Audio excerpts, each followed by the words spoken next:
Митрополит Антоний Сурошки. Вход Господен в Йерусалим. Страстната седмица. Пасха. 30 март 1980 година. От днес Христос встъпва не само в своите страдания, но и в тази страшна самота, която го обгръща по време на всичките дни от Страстната седмица. Тя започва с едно недоразумение. Хората очакват, че входът Господен в Йерусалим ще бъде тържествено шествие на един политически народен вожд, който ще освободи своя народ от гнета, от робството, от това, което те смятат за безбожие, понеже всяко езичество, идолопоклонство е отрицание на живия Бог. Тази самота ще прерасне по-късно в страшно неразбиране дори от страна на неговите ученици. На Тайната вечеря, когато Спасителят за последен път разговаря с тях, те през цялото време недоумяват за смисъла на думите му.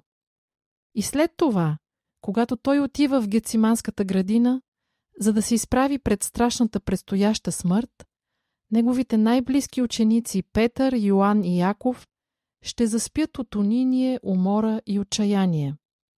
И накрая, последната крачка в тази самота ще бъде викът на Христос от кръста: Боже мой, защо си ме оставил? Изоставен от хората, отхвърлен от народа на Израиля, той навлиза в пределна изоставеност и умира като че ли без Бог, без хората, сам, единствено със своята любов към Бога и със своята любов към хората, умирайки заради едните и умирайки заради другия. Началото на страстите Господни е днешното негово шествие. Хората очаквали цар, вожд, а намерили спасител на своите души.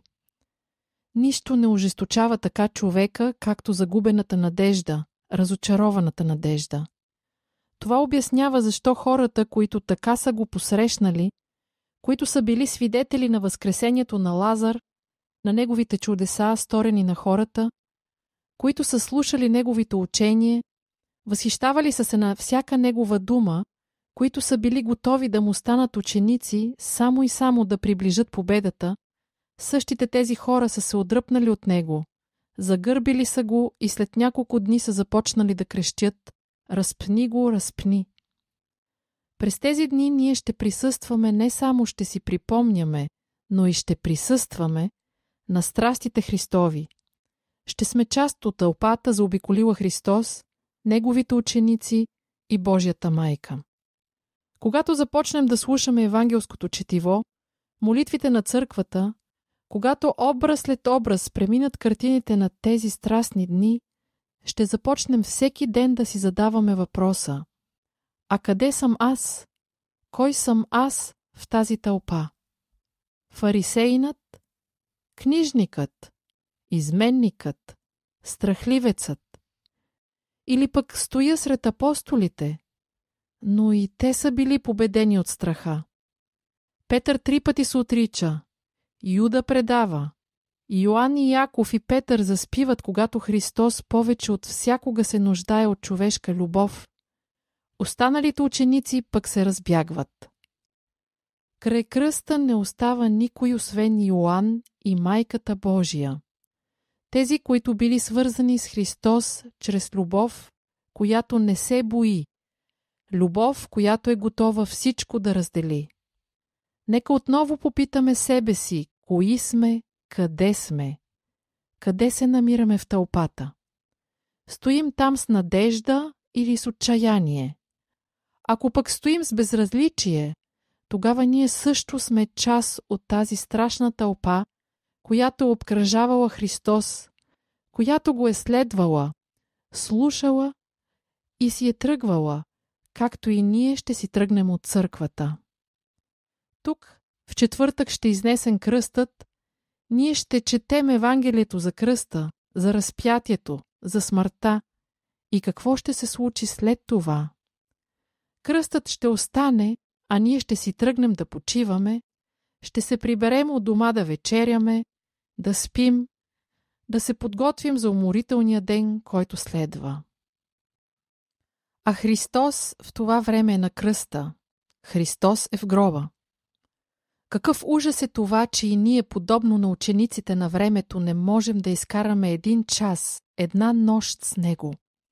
Да помислим на това и ако не сме способни нищо да направим, поне ще проумеем кои сме, къде сме и ще се обърнем към Христос, макар и в последния час с възгласа, с молитвата на разбойника. Спомни си за мен, кога дойдеш в царството си. Амин. Понеделник, 31 март 1980 година. Понеделникът на Страстната седмица ни представя в евангелския текст картината на съда и картината на това, как ще се извършва Божият съд. Съдът идва при всеки човек, не само вярващия, но и невярващия. Има моменти в живота ни, когато изведнъж се оказваме пред лицето на последствията от своите думи или своите постъпки и виждаме в какво се е превърнала празната дума, лекомислената постъпка, какви страшни последствия има от тях. Има моменти, които никой не може да избегне. Смъртният час и в този час всеки човек, без значение дали е бил вярващ или безбожник, през своя живот, поглежда назад и си задава въпроса: защо съм живял? Не живях ли на празно дългия си живот? Натрупах имане, здобих се с научни знания, достигнах до високо положение в обществото или може би просто като че ли честно се трудих и изведнъж се оказва, че всичко това е осквернено от шеславието, от желанието за кариера, само че в ущърб на другия и за сметка на собствената ми съвест. И когато пред човека не остава нищо друго, освен задаващата се смърт, тогава всичко си идва на мястото. Тогава човек си казва: струваше ли си да бъда подъл, да лицемернича, да лъжа и хитрувам, да предавам, да превивам гръб, да съм недостоен за самия себе си, да скривам своята низост от жена си, от майка си, от приятелите, за да виждат те само успеха, след като всичко вече приключва? Темата за съда трябва да застане пред всеки човек. Човекът със съвест, честният човек, трябва да си задава този въпрос всеки ден и да не допуска денят да отмине, без да е сторил съд. И ако този съд ни осъжда, тогава да бъде поправено или най-малкото да не се повтаря това, заради което нашата съвест ни казва: не си прав. Амин. Вторник, 1 април 1980 година. Във вторник евангелските текстове продължават темата за съда. Тя се дообогатява с напомнянето за това, че ще дойде ден, в който в цялата си слава, със всичкото си величие, Бог ще се изправи вече не само пред съвестта на човека, но и пред целия свят. И тогава, казва Евангелието, ще се разплачат всички земни племена. Всеки човек ще застане пред лицето на този последен съд. И този съд е страшен не със страховития си съдия, не и със суровия закон. Съдът е страшен с това, че тогава пред нас ще се открие, че единственият смисъл на живота е била любовта. Жертвената, кротката, ласкавата, истинската любов. И че всички ние с много редки изключения сме минали покрай тази любов. Пред нас се появяват и други картини. Искали са да изловят Христос за казана дума, за да го осъдят на смърт. Искали са да го хванат както паякът лови мушица.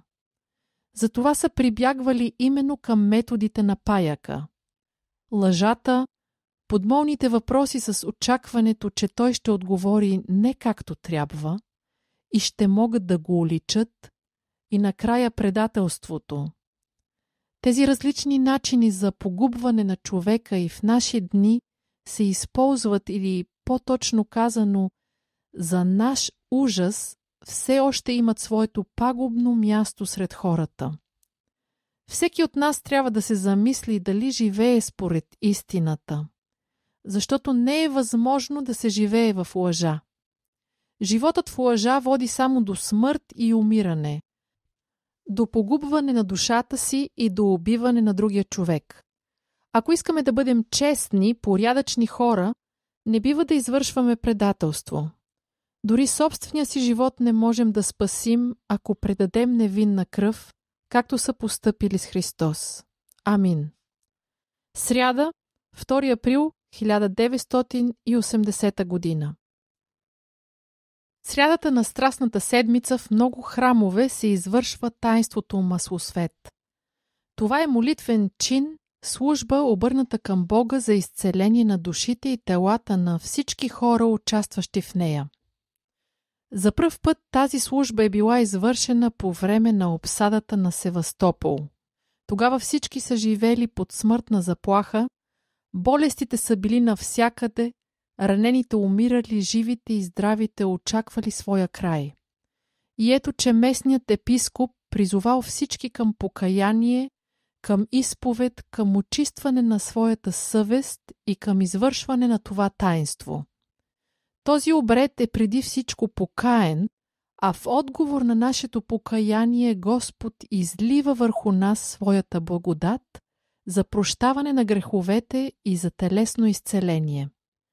Основата, сърцевината на този обряд е нашето покаяние.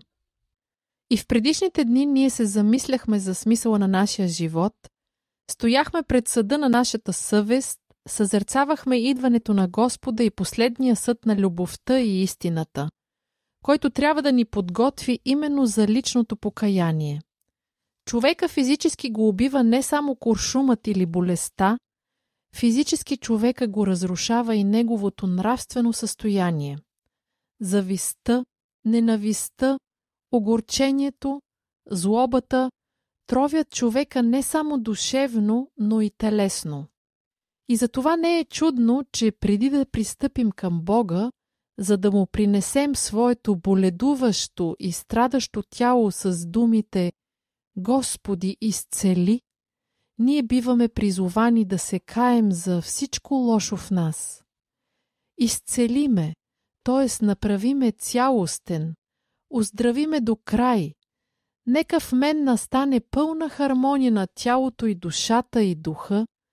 Нека вляза в съвършенната хармония с Бога, към която е призован човекът. Така че ако някой от вас пристъпва към това таинство, сторете над себе си внимателен, строг съд, който ще ви доведе с надежда към Бога, с надежда и увереност, че на всеки го от нас Господ ще каже: „Твоята вяра те спаси, иди си с миром“. Четвъртък, 3 април 1980 година. В четвъртък вечерта се чете разказът за последната среща на Господ Исус Христос с Неговите ученици около пасхалната трапеза, за страшната нощ, която Той прекарва в самота в Гециманската градина в очакване на смъртта. Разказът за Неговото разпятие и Неговата смърт. Пред нас преминават картините на това, което се е случило на Спасителя от любов към нас. Той би могъл да избегне всичко това, ако беше отстъпил, ако беше поискал да спаси себе си и да не довърши делото, заради което дойде. Разбира се, тогава той нямаше да бъде това, което е в действителност. Той нямаше да бъде въплъщението на Божията любов, нямаше да бъде нашият Спасител. Но колко скъпо може да струва любовта! Христос изкарва една страшна нощ, лице в лице с идващата смърт, и Той се бори с тази смърт, която неумолимо се приближава към Него, както се бори човек преди смъртта си. Обикновено човек просто умира съвсем беззащитен.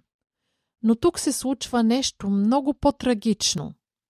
На учениците си Христос казва следното: „Аз давам душата си, за да я приема пак. Никой не ми я отнима, но аз сам от себе си я давам“.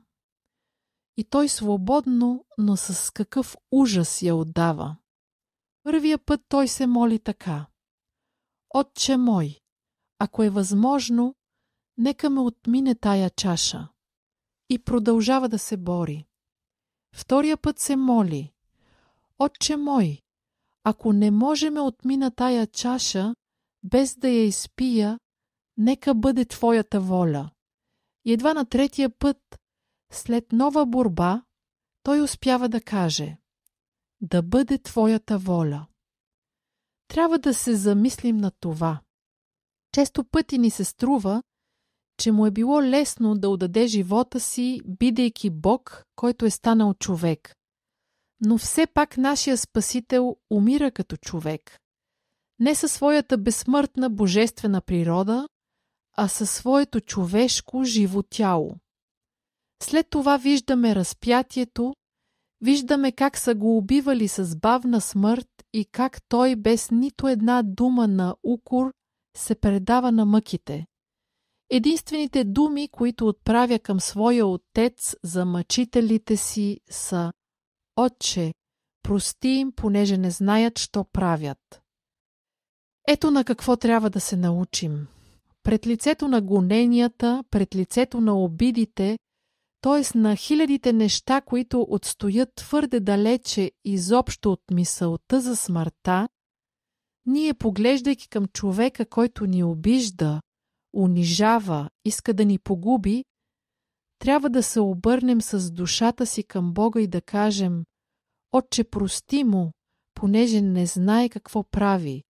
Той не разбира смисъла на нещата. Амин. Петък, 4 април 1980 година. В името на Отца и Сина и Светия Дух. Ние видяхме тази вечер смъртта на Христос, но проповядваме, че и в гроба тялото на Христос не е познало тление, понеже неговата божествена природа пронизва плътта му също толкова съвършенно и неразделно, както пронизва и неговата човешка душа.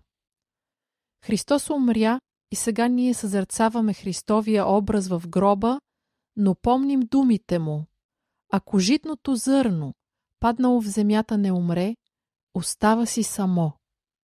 Само това може да възкръсне в вечността, което е умряло във временния живот. И докато ние съзерцаваме Христос в гроба, упокоен по плът от своите страдания, неговата сияеща с цялата слава божествена природа слиза в място, което наричаме ад или Шеол, в място, където се намира всяка човешка душа, на праведен или неправеден.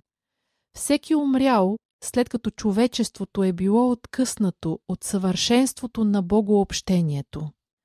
И той изпълва това място със своето присъствие, така че адът вече изчезва. Победата над ада е крайната, окончателна победа на Христос над смъртта.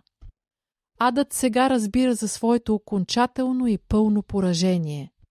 Това ще чуем утре през нощта, но литургията утре сутрин, като че ли продължавайки победното пеене на Алилуя, което вече е провъзгласяване на Възкресението, ще се извършва след четеното на апостола в бели одежди, понеже ние вече знаем за победата на Христос, макар че все още не сме се изправили пред цялата слава на тази победа. Нека пристъпим към животворящия гроб с земни поклони, благоговейки пред Божията любов, която отдаде своя син на смърт заради нас, и в същото време да се покланяме на тайната на неговата победа, очаквайки мига, когато вестта за Възкресението ще достигне до нас. Нека пристъпваме в тишина и благоговение, в благодарност и смирение и с радост в сърцата си. Амин. Събота, 5 април 1980 година. В името на Отца и Сина и Светия Дух. Блажени сме ние в часовете, които ни делят от провъзгласяването на Христовото възкресение. Ние го очакваме, Ние знаем, че то се е случило. Знаем, че слизането в ада е победа над ада, а не окончателното поражение на човека Исус, разпнат на Голгота. Апостолите не са знаели всичко това. В часовете, които сега прекарваме в предкусване на радостта от идващата нощ, те са пребивавали в тъма, в безнадежност и страх. И когато се е оказало, че техния страх е бил напразен, че победата се е случила там, където те са виждали поражение, те ни донасят благата вест. Нека прекараме оставащите часове с топло благодарно чувство, очаквайки вестта да достигне до нас, но и радвайки се заради милионите хора, които са пребивавали в смъртна сянка, в мрака на отдалечеността от Бога, докато сам Бог внезапно не слезе в мястото на пределната оставеност. Нека мислим за тях и да благодарим на Бога за тях и за всички тези, които си отидоха от живота, но не умряха, а заспаха своя сън. За нашите починали родители, нашите починали предци, нашите приятели, членовете на тази енория, знайни и незнайни, няма вече смърт, защото жилото на смъртта се състоеше в окончателното отделяне от Бога и в разделянето от нашия ближен. А това вече не съществува. Сега това е само временна разлука на душата и тялото, време, в което тялото ще си почива и разпада в прах, докато душата ще оживява все повече и повече, като разпалваш се пламък, до деня, когато ще се възстанови целостта и ще възкръснем и заживеем божествения живот вовеки. Амин. 6 април 1980 година. Христос воскресе! Пеем Христос воскресе! И току-що, с думите на свети Йоан Златоуст, провъзгласихме победата на живота над смъртта. Де ти е смърт и жилото? Де ти е, аде, победата? Възкръсна Христос и нито един мъртвец няма в гроба. А едновременно с това ние виждаме с очите си, чуваме страшни вести за това, че смъртта все още покусява хора около нас, че умират наши близки, умират млади хора, умират скъпи на сърцето ни. Къде е тук благовестието за победата на живота? Смъртта бива различна. Има телесна смърт, но има и по-страшна смърт. Разлука. Разлука окончателна, разлука вечна и непреодолима. И тази смърт в продължение на хилядолетия до идването на Христос е била единственият опит на цялото човечество. Откъсвайки се от Бога, загубвайки Бога като източник на своя живот, човечеството започва да умира не само телом, но започва да си отива окончателно, завинаги от общението с Него. Умирайки без Него, хората са оставали мъртви без Него. И ето Христос, Синът Божий, живият Бог, дойде на земята. Той живя като човек, бидейки живият Бог, самият живот. Той се приобщи към всичко, което представлява човешката съдба. Изпитваше жажда, беше гладен, уморяваше се, но най-страшното, накрая той се приобщи към умирането и смъртта. Като Бог той не можеше да умре, но от любов към нас той раздели с нас нашата съдба. Остана с Бога и беше отхвърлен от хората. Не се раздели с хората и на кръста. О, на кръста той каза най-страшните думи, произнесени в историята. Боже мой, защо си ме оставил? И умря, самият живот умря, изгасна светлината, която е същинската светлина.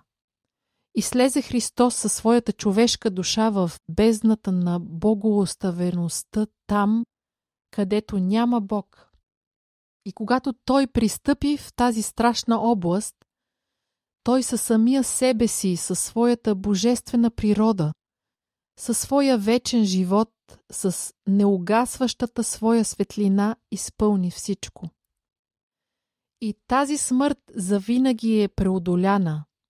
Сега наричаме смъртта успение, временен сън, и когато умираме, ние преминаваме не в бездната на отчаянието и богооставеността, а пристъпваме към Бога, който така ни възлюби, че отдаде своя единороден, единствен, възлюбен син, за да повярваме в неговата любов. Можем ли да се съмняваме в тази любов, когато виждаме и знаем какво е струвала тя на Бога? Животът на Христос, смъртта на Христос, отхвърлянето от хората, отхвърлянето от Бога, ужасът на Гециманската градина, когато той очаквал смъртта, знаейки, че е предаден от близък ученик, знаейки, че след няколко часа другия негов ученик Петър ще се отрече от него и че всички ще го оставят да умира в самота, да умира сам. И всичко това той ни казва: гледайте, и това приех върху себе си и умрях, за да повярвате, че сте обичани от Бога. И понеже сте обичани от Бога, вие сте спасени, понеже нашето спасение не зависи от нас самите, а от чудото на тази любов. А ние как можем да отговорим на тази любов? Ние можем да приемем тази любов благоговейно, с трепет в нашите сърца. Можем с удивление да предстоим пред това чудо на непобедената божествена любов и тогава можем да превърнем целия си живот в благодарение. Не по силата на дълг да се покланяме на Бога, не по необходимост да изпълняваме Неговите заповеди, а да кажем: Господи, ако Ти така ни обичаш, тогава можем да Те почитаме, обичаме и слушаме, понеже Твоят път е пътят на живота. И целият ни живот, целият живот до край да превърнем не в благодарствена дума, не в благодарствена песен, а в жива благодарност. Така да обичаме всеки един човек, както го е възлюбил Бог, с цената на всичко и до край. И ако се научим така да обичаме, тогава нашия свят ще стане нов, друг свят. Тогава при нас ще дойде Царството Божие, Възкресението, новия живот. Но за да се случи това, всеки от нас трябва да умре. Не с телесна смърт и не с ужасната смърт на раздялата, а с отказа от цялото си себелюбие, с търсеното на своето. Всеки трябва да се открие на Бога, да се открие на другия, да живее за другите, защото да възкръсне за вечен живот може само този, който захвърли от раменете си като стара и ненужна дреха всичко временно и тленно. Така ще живеем и такъв свят ще създаваме, и тогава ще се възрадва за нас Господ, а ние с радост ще погледнем Него и всеки човек в лице. Христос възкресе!